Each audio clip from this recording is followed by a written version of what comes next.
हाँ तो बच्चों, एक बार फिर से स्वागत है आपका हमारे YouTube channel Aditya coaching centre में। इस समय मैं आपको क्लास 11th की फिजिक्स पढ़ा रहा हूँ, जिसमें मैंने आपको एरर एनालिसिस के बारे में बता दिया है। और इसके पहले वाली वीडियो में मैंने आपको कैलकुलस ऑफ एरर यानी कि त्रुटियों की गणना कैसे की जाती है, किस प्रकार से की जाती है, ये बता दिया था। और शायद मैंने एक न्यूमेरिकल भी कराया था आपको, और मैंने न्यूमेरिकल कराने के लिए आज के लिए बोला था, तो मैं न्यूमेरिकल कराने जा रहा हूं। आप लोग ध्यान से समझिएगा। कहीं भी किसी प्रकार की दिक्कत होती है तो आप कमेंट में जरूर कह सकते हैं। आप कमेंट कीजिएगा, मैं फिर से समझाने का प्रयास करूंगा। तो चलिए क्वेश्चन करते हैं। क्वेश्चन है, आप क्वेश्चन नोट करते चलिए। क्वेश्चन है कि किसी छड़ की लंबाई, क्वेश्चन नोट कर लीजिए, किसी छड़ की लंबाई 2.2 सेंटीमीटर, 2.4 सेंटीमीटर, 2.6 सेंटीमीटर व 2.8 सेंटीमीटर है। क्वेश्चन ध्यान से सुनिएगा। क्वेश्चन कह रहा है कि किसी छड़ की लंबाई 2.2 सेंटीमीटर, 2.4 सेंटीमीटर, 2.6 सेंटीमीटर, 2.8 सेंटीमीटर है। तो इस छड़ की माध्य निरपेक्ष त्रुटि, माध्य निरपेक्ष त्रुटि, निरपेक्ष त्रुटि, दूसरा सापेक्षिक त्रुटि, सापेक्षिक त्रुटि या भिन्नात्मक त्रुटि, भिन्नात्मक त्रुटि, और प्रतिशत त्रुटि, प्रतिशत त्रुटि ज्ञात कीजिए। अगर किसी छड़ की लंबाई 2.2 सेंटीमीटर, 2.4 सेंटीमीटर, 2.6 सेंटीमीटर व 2.8 सेंटीमीटर है, तो इस छड़ का माध्य निरपेक्ष त्रुटि क्या होगा, सापेक्षिक त्रुटि अथवा भिन्नात्मक त्रुटि क्या होगी, और तीसरा प्रतिशत त्रुटि क्या होगी, यही आपको निकालना है। अब इस छड़ की जो लंबाई है वो 4 अलग अलग लंबाई दी गई है। तो जाहिर सी बात है कि उस छड़ को जब मापा गया होगा, मान लीजिए कोई छड़ है, इस छड़ को जब मापा गया होगा तो इस छड़ का 4 बार प्रयोग किया गया होगा। 4 बार प्रयोग करने के बाद ये 4 अलग अलग लंबाइयां निकल के आई होंगी। पहला 2.2 सेंटीमीटर, दूसरा 2.4 सेंटीमीटर, तीसरा 2.6 सेंटीमीटर और चौथा 2.8 सेंटीमीटर। अब हमको निकालने के लिए कह रहा है माध्य निरपेक्ष त्रुटि, कि इस छड़ का माध्य निरपेक्ष त्रुटि क्या होगा। तो सबसे पहले हमें इस छड़ का वास्तविक मान क्या रहा होगा ये निकालना होगा। इस छड़ का वास्तविक मान, रियल वैल्यू क्या रही होगी, ये निकालना होगा। तो चलिए निकालते हैं वास्तविक मान। वास्तविक मान, रियल वैल्यू। वास्तविक मान निकालने के लिए मैंने इसके पहले वाले न्यूमेरिकल में भी निकलवाया था। सबसे अच्छा तरीका होता है कि जितने भी पद दिए गए हैं, जितनी भी संख्याएं दी गई हैं, इन सभी संख्याओं को जोड़ लिया जाए और जितनी संख्या होगी उसी संख्या से भाग कर दिया जाए। यानी कि अगर हम इस दी गई संख्याओं का माध्य निकाल लेते हैं तो हमें इस छड़ की वास्तविक लंबाई क्या होगी पता चल जाएगा। तो माध्य निकालने का फार्मूला होता है कुल पदों का योग बटे कुल संख्या। कुल संख्या कितनी है, 1 2 3 4, कुल संख्या है 4। कुल पद कितने हैं, 4 है। कौन कौन से, 2.2 प्लस 2.4 प्लस 2.6 प्लस 2.8। इसका निकालना क्या, हमें वास्तविक वैल्यू निकालना है। अब इसको जोड़ लेते हैं। 8 6 14, 14 4 18, 2 20, 20 के 0, कैरी आएगी 2, 2 2 4, 4 2 8, 8 2 10, यानी कि आ जाएगा आपका ये 10.0.4। कैंसिल, 2 2 जा 4, 2 5 जा 10, 2 1 जा 2, 2 2 जा 4, 2 5 जा 10। यानी कि जो वास्तविक मान निकल के आएगा इस छड़ का, वास्तविक मान जो होगा वो निकल के आएगा 2.5 सेंटीमीटर। क्या निकल के आएगा? 2.5 सेंटीमीटर। उस छड़ का वास्तविक मान तो हमें पता चल गया, लेकिन उस छड़ का निकालना क्या है? हमें माध्य निरपेक्ष त्रुटि निकालनी है। तो माध्य निरपेक्ष त्रुटि निकालने के लिए सबसे पहले हमें क्या निकालना होगा? निरपेक्ष त्रुटि क्या निकालना होगा। एब्सोल्यूट एरर कितना रहा होगा उस छड़ का, सबसे पहले हमें वो निकालना होगा। तो हम निकालते हैं पहले निरपेक्ष त्रुटि निकालेंगे। क्या निकालेंगे? निरपेक्ष त्रुटि निकालेंगे। निरपेक्ष त्रुटि, एब्सोल्यूट एरर। इसका फार्मूला मैंने बताया था आपको कि वास्तविक मान में से अगर हम प्रायोगिक मान घटा देते हैं तो जो मान निकल के आएगा वही मान जो होगा निरपेक्ष त्रुटि कहलाएगा। जैसे अब यहाँ पे 4 बार प्रयोग किए गए हैं, यानी कि हम पहले प्रयोग को L1 से रिप्रेजेंट करते हैं, दूसरे को L2 से, तीसरे को L3 से और चौथे को L4 से रिप्रेजेंट कर देते हैं। ठीक है, हमें निकालना क्या है? हमें L1 का निरपेक्ष त्रुटि निकालना है। तो हमने बताया था कि निरपेक्ष त्रुटि को हम किससे दिखाते हैं? डेल्टा से। यानी हम निकालने जा रहे हैं डेल्टा L। तो डेल्टा L निकालने के लिए हमें क्या होगा? डेल्टा L1 निकालेंगे हम पहले। तो डेल्टा L1 निकालने के लिए क्या करेंगे? हम रियल वैल्यू यानी उस छड़ की वास्तविक लंबाई में से क्या कर देंगे? हम प्रायोगिक मान, पहला प्रायोगिक मान सब्ट्रैक्ट कर देंगे, माइनस कर देंगे, यानी कि L1 माइनस कर देंगे इसमें। तो L की वैल्यू कितनी है? वास्तविक मान 2.5 और पहला प्रायोगिक मान जो है L1 जो है वो है 2.2 सेंटीमीटर। तो ये निकल के आएगा 0.3 सेंटीमीटर। यानी कि डेल्टा L1 की जो वैल्यू निकल के आएगी, पहली त्रुटि जो निकल के आएगी वो 0.3 सेंटीमीटर की निकलेगी। दूसरा हम निकालेंगे अब डेल्टा L2। तो डेल्टा L2 निकालने के लिए क्या करेंगे? वास्तविक मान यानी कि L में से दूसरा प्रायोगिक मान L2 माइनस कर देंगे। तो L की वैल्यू वास्तविक मान कभी भी बदलता नहीं है, ये है 2.5 तो 2.5 ही रहेगा, माइनस L2 की वैल्यू कितनी दी गई है? 2.4। तो ये निकल के आएगा आपका 0.1 सेंटीमीटर। डेल्टा L2 की वैल्यू क्या निकल के आएगी? 0.1 सेंटीमीटर। यानी कि जब दूसरे बार उस छड़ को नापा गया था तो उसमें कितनी त्रुटि हुई थी? 0.1 सेंटीमीटर की त्रुटि हुई थी। तीसरा हम निकालेंगे अब डेल्टा L3। क्या निकालेंगे? Delta L3। तो वास्तविक मान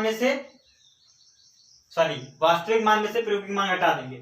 तो यहाँ पे आप ध्यान दीजिए, वास्तविक मान जो है वो 2.5 है, लेकिन तीसरा वाला जो प्रायोगिक मान यानी कि L3 जो है वो 2.6 है। 2.6 बड़ा, इसलिए हम सब्ट्रैक्ट किस में से करेंगे?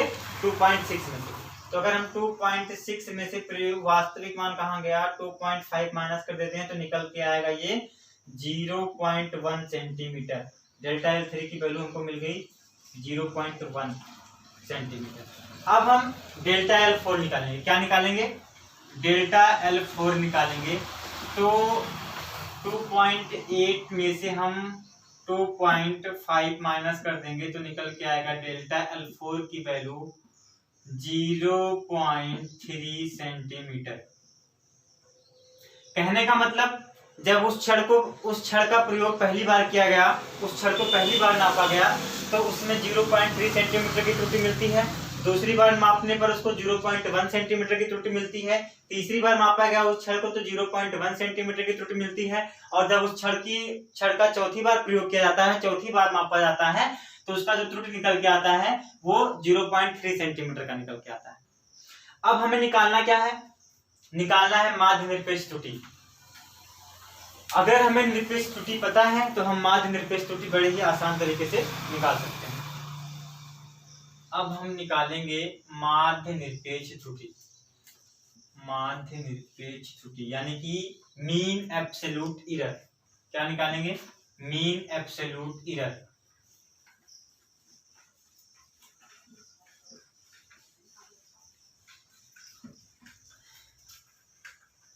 ये डेल्टा L4 की वैल्यू जो है हम यहाँ लिख लेते हैं। डेल्टा L4 की वैल्यू जो आई है वो है 0.3 सेंटीमीटर। ठीक है, इसका काम लगेगा। बात करना है हमें माध्य निरपेक्ष त्रुटि की, यानी कि मीन एब्सोल्यूट एरर। तो माध्य निरपेक्ष त्रुटि कैसे निकालते हैं, आइए जानते हैं। माध्य निरपेक्ष त्रुटि, नाम से पता चल रहा है माध्य, यानी कि अगर हम निरपेक्ष त्रुटि का माध्य निकाल लेंगे तो हमें माध्य निरपेक्ष त्रुटि पता चल जाएगा। निरपेक्ष त्रुटि क्या निकल के आई, पहला है 0.3, दूसरा है 0.1, तीसरा है 0.1, चौथा है 0.3। अब इसका माध्य निकालेंगे। माध्य निकालने का फार्मूला वही पुराना वाला, कौन सा, कुल पदों का योग, यानी कि 0.3, या हम लिख सकते हैं यहाँ पे delta L1 plus delta L2 plus delta L3 plus delta L4 अपान 4। कुल कितने पद हैं, 4। डेल्टा L1 की वैल्यू कितनी निकल के आई है, 0.3 प्लस 0.1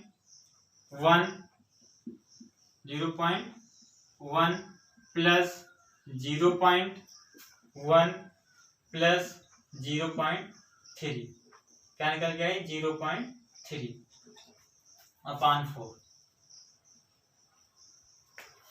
तो ये हो जाएगा आपका 3 1 4 4 1 5 5 3 8, यानी कि 0.8 अपान 4 सेंटीमीटर में निकलता है, क्योंकि सारी लंबाई किसमें है, सेंटीमीटर में देखिए। उस क्षण का माध्य निरपेक्ष त्रुटि कितना होगा, 0.8 अपान 4 सेंटीमीटर का। ठीक है, अब हमें तीसरा क्या निकालना है, सापेक्षिक त्रुटि निकालना है, जिसका दूसरा नाम होता है क्या, भिन्नात्मक त्रुटि। तो हम अगर सापेक्षिक त्रुटि की बात करते हैं, सापेक्षिक त्रुटि निकालने का सबसे आसान तरीका होता है, क्योंकि सापेक्ष त्रुटि का जो फार्मूला होता है, सापेक्ष त्रुटि का फार्मूला हमें निकालना है सापेक्षिक त्रुटि।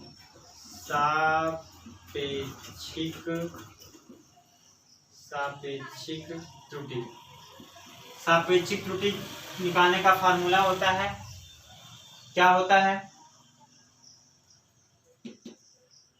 माध्य निरपेक्ष त्रुटि बटे प्रायोगिक मान। सॉरी, माध्य निरपेक्ष त्रुटि कितना है, 0.8 को क्या ले सकते हैं, ये हो जाएगा 4 2 8, यानी कि 0.2।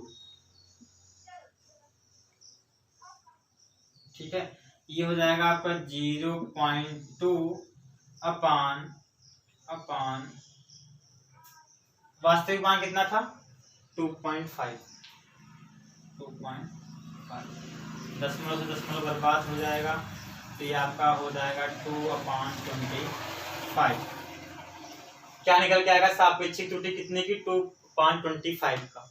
अब हमें लास्ट वाला क्या निकालना है, प्रतिशत त्रुटि, यानी कि परसेंटेज एरर। तो प्रतिशत त्रुटि का निकालने का फार्मूला होता है, हमने बताया था कि सापेक्षिक त्रुटि में अगर हम 100 से गुणा करा देते हैं तो जो वैल्यू निकल के आएगी वही क्या कहलाएगी, प्रतिशत त्रुटि कहलाएगी। तो प्रतिशत त्रुटि निकालना है, प्रतिशत त्रुटि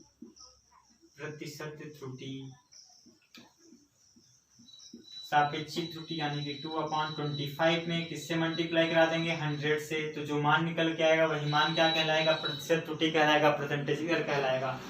25 सेकंड में 25 चौके 100, तो 4 2 8% क्या निकल के आएगा, 8% की त्रुटि जो होगी वो क्या कहलाएगी, प्रतिशत त्रुटि कहलाएगी। हमारी जो अगली टॉपिक है वो क्या है, वो है त्रुटियों का संयोजन। त्रुटियों का संयोजन कितने प्रकार से किया जाता है, हम इसके बारे में जानकारी करेंगे। तो हमारी जो टॉपिक है वो क्या है, त्रुटियों का संयोजन।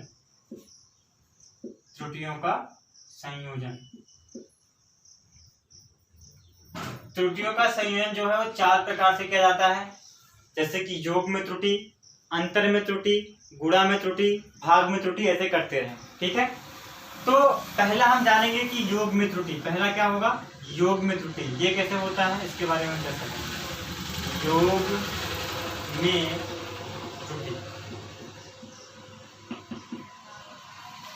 योग में त्रुटि।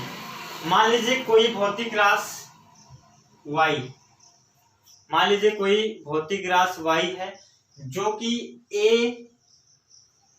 और b के योग के बराबर है।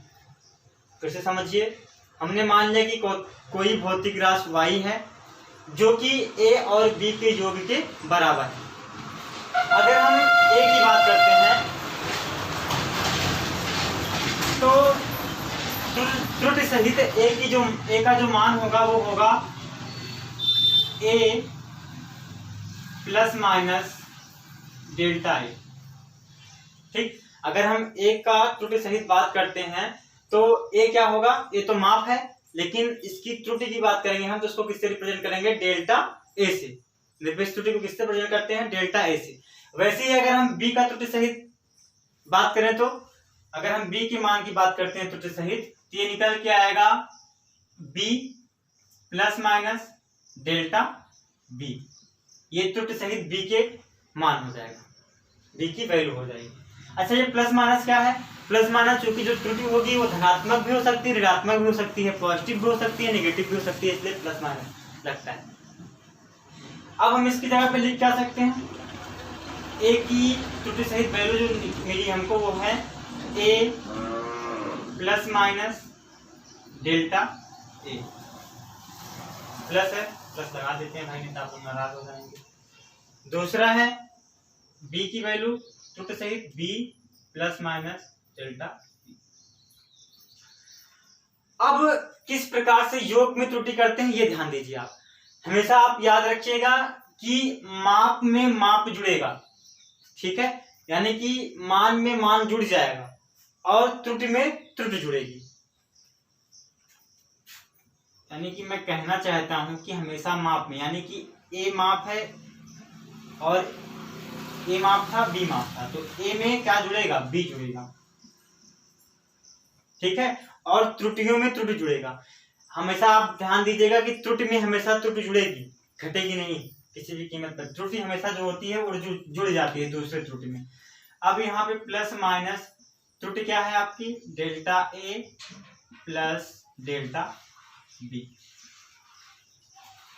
ये क्या निकल के आया आपका, ये माप मिल गया आपको। इस माप की त्रुटि क्या होगी, delta a plus delta b हो जाएगी। ये माप है और ये क्या है, त्रुटि। इतना बात समझ में आ गया होगा। अब हम बात करेंगे कि अगर कोई पूछता है आपसे कि इसका सापेक्ष त्रुटि कितना होगा, तो आपको पता है कि सापेक्ष त्रुटि बराबर फार्मूला होता है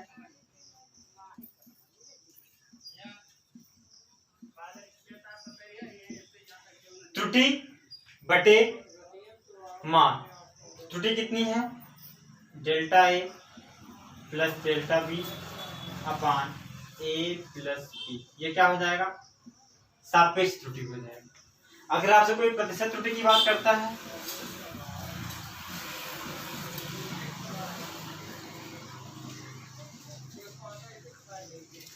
तो कितना हो जाएगा, delta a plus delta b upon a plus b into 100। ये क्या हो जाएगा आपका, प्रतिशत त्रुटि हो जाएगा। एक बार फिर से समझिए, हमने मान लिया था कि कोई भौतिक राशि y है। अब आपको पता है, मैंने बताया भी था कि जो भौतिक राशियां होती हैं ये मूल राशियों से मिलकर बनी होती है। तो कोई भौतिक राशि y है जो कि a और b दो मूल राशियों से मिलकर बड़ी है, या कोई भौतिक राशि y है जो a और b के योग के बराबर है। अगर हम a की बात करते हैं त्रुटि सहित, तो अगर a को मापा जाता है उसका जो त्रुटि निकल के आएगा उसको किससे दिखाएंगे हम, डेल्टा के साथ दिखाएंगे। यानी कि अगर हम त्रुटि सहित a के मान की बात करते हैं तो क्या निकल के आएगा, a plus minus delta a। वैसे ही अगर हम त्रुटि सहित b के मान की बात करेंगे तो निकल के आएगा b plus minus delta b। अब हम a के स्थान पर लिख सकते हैं a plus minus delta a plus b plus minus delta b। Plus था, मैंने प्लस लगा दिया। अब मैंने आपको बताया कि हमेशा माप में माप जुड़ेगा, राशि में राशि जुड़ जाएगी और त्रुटि में जो होगा वो त्रुटि जुड़ जाएगी। तो यहाँ पे ए और बी ये दोनों आपस में जुड़ जाएंगे, क्योंकि ये एक के सापेक्ष ए के निरपेक्ष जो त्रुटि निकल के आई थी वो डेल्टा ए है, यानी कि त्रुटि इसमें क्या है, डेल्टा ए है, और इसमें त्रुटि क्या है, डेल्टा बी है। तो हम जोड़ क्या रहे हैं, माप और माप को जोड़ रहे हैं। इसमें ए माप है और इसमें बी माप है, हमने ए और बी को जोड़ लिया। और ये भी ध्यान रखिएगा आप हमेशा कि त्रुटि में हमेशा त्रुटि जुड़ेगी। तो यहाँ पे त्रुटि क्या है, डेल्टा ए है, और यहाँ पे क्या है, डेल्टा बी है। तो हमने त्रुटि में क्या किया, त्रुटि को जोड़ दिया। अगर अब आपसे कोई पूछता है कि इसका सापेक्ष त्रुटि क्या होगा, तो आप सापेक्ष त्रुटि निकालोगे, आपको पता है कि त्रुटि बटे मान। तो त्रुटि यहाँ पे कितना निकल के आया था, delta A plus delta B, और मान क्या निकल के आया था, ए प्लस बी। प्रतिशत त्रुटि निकालना होगा तो सापेक्षिक त्रुटि में 100 से गुणा करा देंगे, हमें क्या मिल जाएगा, प्रतिशत त्रुटि मिल जाएगी। अगर अभी भी नहीं समझ में आया हो तो मैं आपको एक क्वेश्चन के माध्यम से समझा रहा हूँ, आप लोग फिर से समझिए। मान लीजिए कि किसी छड़ की लंबाई त्रुटि सहित 4.0, कोई छड़ है जिसकी लंबाई 4.0 प्लस माइनस 0.3 सेंटीमीटर, ठीक है। कोई दूसरा छड़ है, ये पहला छड़, कोई दूसरा छड़ है जिसकी लंबाई 2.0 प्लस माइनस 0.2 सेंटीमीटर। बात समझ में आई। एक छड़ है जिसकी लंबाई त्रुटि सहित लंबाई दी गई है 4.0 प्लस माइनस 0.3, और दूसरी जो छड़ है उसकी लंबाई दी गई है आपको 2.0 और प्लस माइनस 0.2 सेंटीमीटर। अब प्रश्न कह रहा है कि अगर दोनों छड़ों को आपस में जोड़ दिया जाए, मान लीजिए कि एक छड़ ये है, एक छड़ मान लीजिए ये, और दूसरी छड़ जो है अभी बना रहे हैं, दूसरी छड़ मान लीजिए आप ये,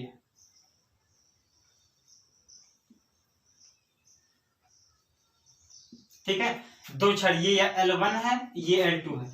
कह रहा है कि अगर इस छड़ को यानी कि L1 को और L2 को आपस में जोड़ दिया जाए तो इसकी संयुक्त लंबाई क्या होगी, क्या होगी, क्या पूछ रहा है, संयुक्त लंबाई यानी टोटल लेंथ कितनी होगी इस छड़ की, ये आपको बताना है। संयुक्त लंबाई क्या होगी ये आपको बताना है। अब सॉल्व करते हैं इसको।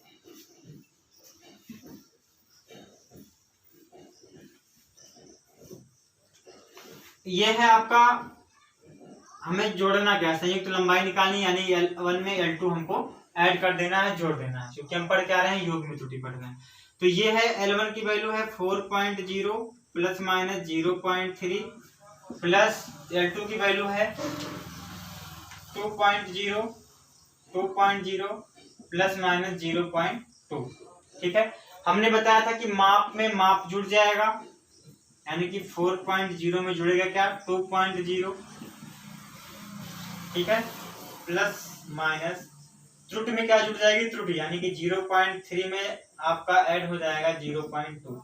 तो ये निकल के क्या आएगा, ये निकल के आएगा 6.0 प्लस माइनस 0.5। अब आपसे कोई पूछता है कि अगर इस प्रश्न में कोई पूछ लेता है कि इसका सापेक्षिक त्रुटि क्या होगा, तो आपको पता है सापेक्षिक त्रुटि या सापेक्ष त्रुटि का फार्मूला होता है, सापेक्ष त्रुटि का, सापेक्ष त्रुटि हो जाएगा माप, यानी कि त्रुटि 0.5 अपान 6.0, दशमलव गायब कर दो, बचेगा 5 अपान 60, ठीक है। ये क्या निकल के आएगा, सापेक्षिक त्रुटि। अगर आपसे कोई प्रतिशत त्रुटि पूछता है, प्रतिशत त्रुटि कोई पूछता है आपसे, तो आप बता दोगे क्या, 5.60 इंटू 100 मल्टीप्लाई करा लोगे, जो वैल्यू आपको मिलेगी वो क्या होगी, वो क्या होगी, वही प्रतिशत त्रुटि होगी। क्या होगी, प्रतिशत त्रुटि होगी। जैसे इसमें क्या होगा 25/3, ये क्या हो जाएगा, इसका प्रतिशत त्रुटि हो जाएगा। अब इसके बाद हमारा नेक्स्ट जो टॉपिक है वो है, हमने योग में त्रुटि पढ़ लिया, अंतर में त्रुटि समझते हैं। अंतर में त्रुटि क्या होगी, अगर आपको कहीं भी नहीं समझ में आता है, कहीं भी कुछ भी, अगर आपको कुछ डाउट होता है, कुछ समझ में आता है नहीं आता है, तो आप कमेंट कीजिएगा, मैं फिर से समझाऊंगा, आपको वीडियो के माध्यम से समझाऊंगा, आप परेशान मत होइए, आप बिल्कुल टेंशन मत लीजिए। और लॉकडाउन में कोरोना वायरस की वजह से 10th और 12th के सिलेबस को 30% कम कर दिया गया है, लेकिन मैं आपको पूरा सिलेबस पढ़ाऊंगा, उसमें कटौती नहीं करूंगा। आप टेंशन मत लीजिए, बिल्कुल मैं आपको सब पढ़ाऊंगा और कोर्स भी पूरा हो जाएगा।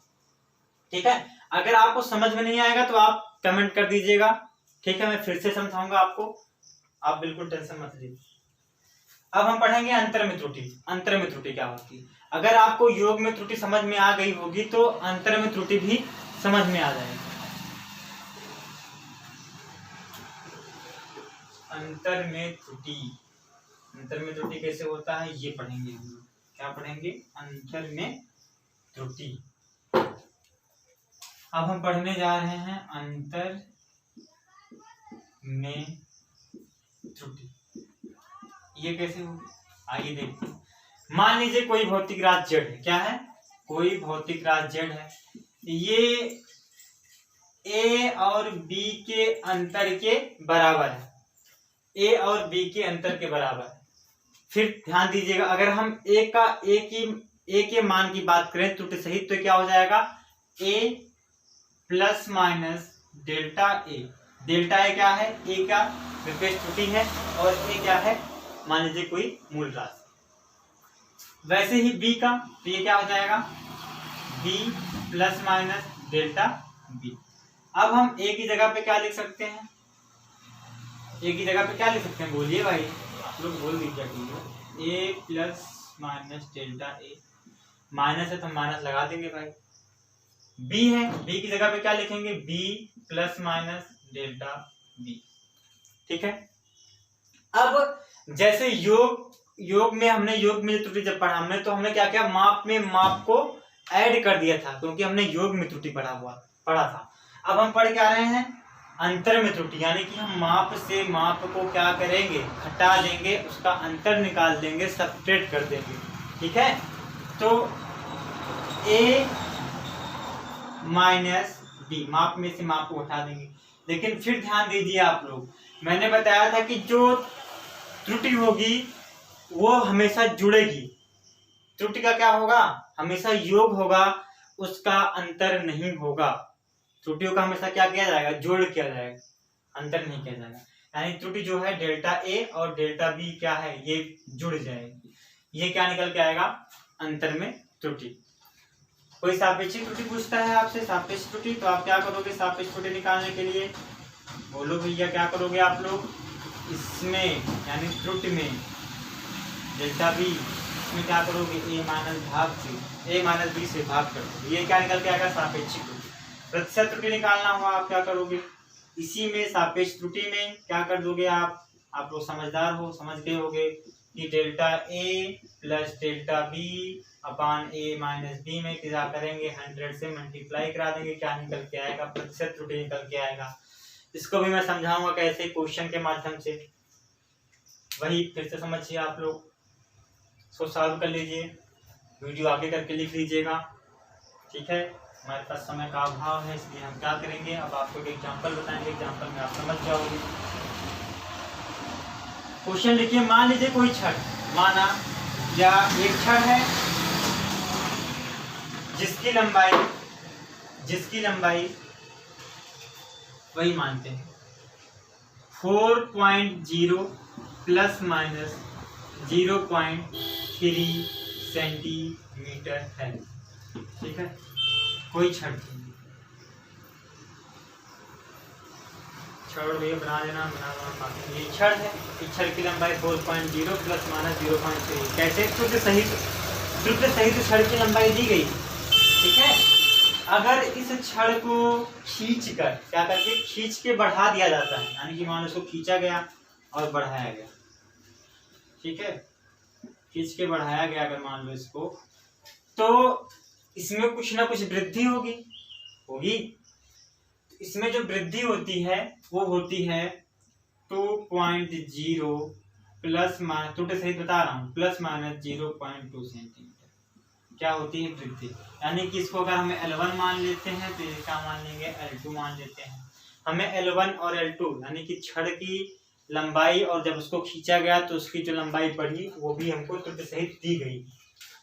अब क्या करेंगे? हम निकालेंगे L1 माइनस L2, क्या निकालेंगे? L1 minus L2। तो L1 की वैल्यू कितनी? 4.0 प्लस माइनस 0.3। L2 की वैल्यू कितनी है? 2.0 प्लस माइनस 0.2। इतना बात समझ में आया? अब हमें माप से माप क्या करना है? घटा लेना है।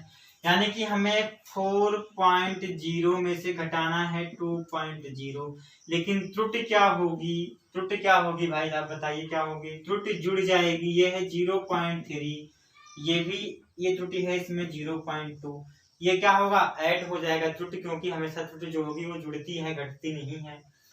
तो ये निकल के आएगा आपका 4 यानी कि 2.0 प्लस माइनस 0.5, जहाँ 0.5 क्या है? त्रुटि है, और 2.5 क्या है? माप। सापेक्ष त्रुटि कोई पूछता है आपसे, सापेक्ष त्रुटि क्या पूछता है? सापेक्ष त्रुटि कोई पूछता है अगर आपसे, तो आप क्या करोगे? 0.5 2.0, 0.5 / 2.0 कर देंगे आप। दशमलव से दशमलव बर्बाद कर दीजिए, आप बचेगा यहाँ पे 5.25। ये क्या निकल के आएगा? आपका सापेक्ष त्रुटि निकल के आएगा। प्रतिशत त्रुटि क्या पूछता है अगर आपसे कोई, तो आप बताओ क्या करोगे? सापेक्ष त्रुटि में क्या करेंगे आप? 100 से गुणा करा देंगे, तो जो निकल के आएगा वही क्या कहलाएगा? आपका प्रतिशत त्रुटि, परसेंटेज एरर कहलाएगा। आशा करता हूं कि आपको त्रुटियों के संयोजन में योग में त्रुटि और अंतर में त्रुटि बहुत अच्छी तरीके से समझ में आ गई होगी। फिर भी मैं आपसे कहना चाहूंगा कि अगर आपको समझ में ना आई होगी तो आप कमेंट कीजिएगा, मैं फिर से समझाऊंगा आपको। हमारा नेक्स्ट वीडियो जो होगा, नेक्स्ट टॉपिक जो होगा, हमने आज योग में और अंतर में त्रुटियों का संयोजन पढ़ लिया है। अब हम पढ़ेंगे भाग में और गुणा में, यानी कि गुणा और भाग में त्रुटियों का संयोजन कैसे किया जाएगा, हम इसके बारे में अपनी नेक्स्ट वीडियो में पढ़ेंगे।